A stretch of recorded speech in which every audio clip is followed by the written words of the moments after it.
Okay, so get this. For the first time in 8 years, a British prime minister has actually gone to China. This is a massive deal, a huge shift in what is, let's be honest, one of the most critical relationships on the planet. And this isn't just some simple meeting either. People are calling it a grand reset. So let's break down what's really going on with this high-stakes balancing act. And yeah, you heard that right. Those are the words of President Xi Jinping himself. Twists and turns.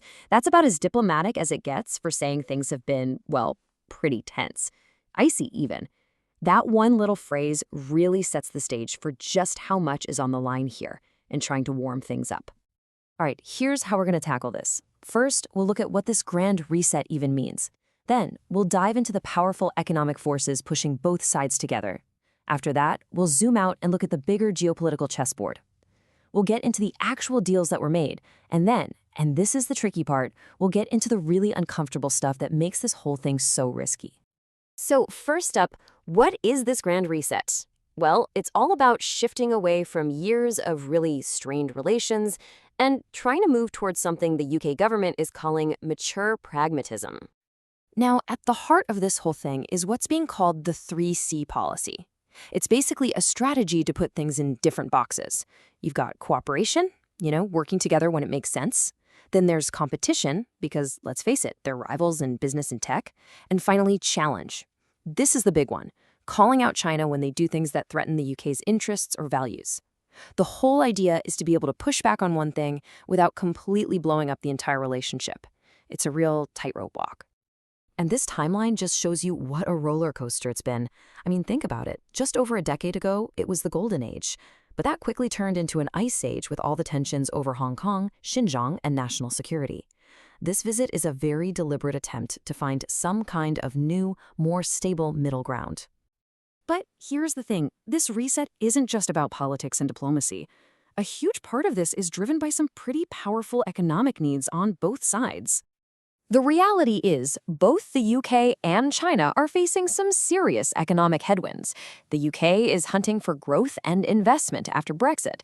At the same time, China's economy is slowing down, and with the ongoing trade tensions with the US, having a stable partner in Europe suddenly looks really, really good. At its core, this is a relationship of mutual economic necessity. Okay, let's pull the lens back a bit. Because beyond the immediate money talk, there is a much larger geopolitical game being played here by both London and Beijing. For the UK, this is partly about not putting all its eggs in one basket. With all the uncertainty around the US alliance, strengthening ties with the world's #2 economy is just smart strategy. And for China, peeling a key US ally away, even just a little, is a huge diplomatic victory.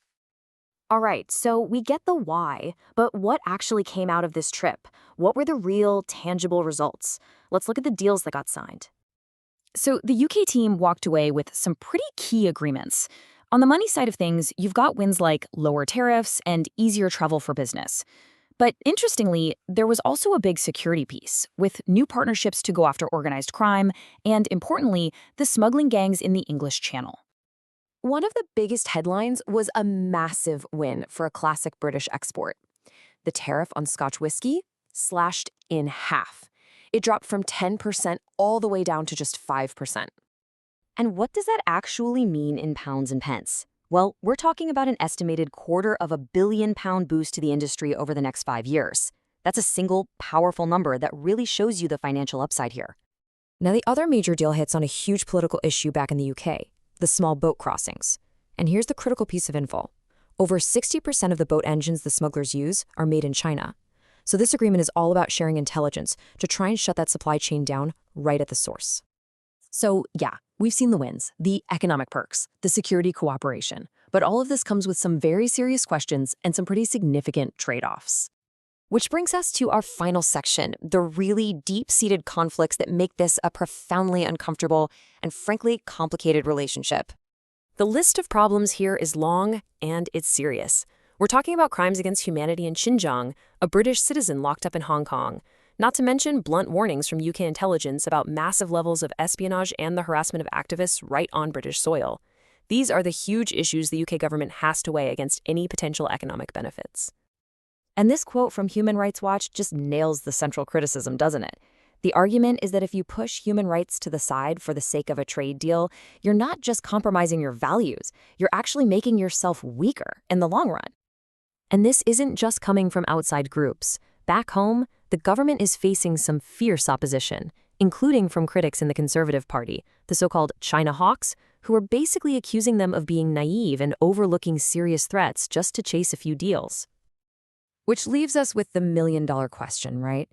Is this grand reset a smart, pragmatic partnership that's going to protect British interests in a chaotic world? Or is it a dangerous pitfall, one that trades long-term security and values for some short-term cash? That is the incredibly high-stakes calculation at the heart of this new road to China.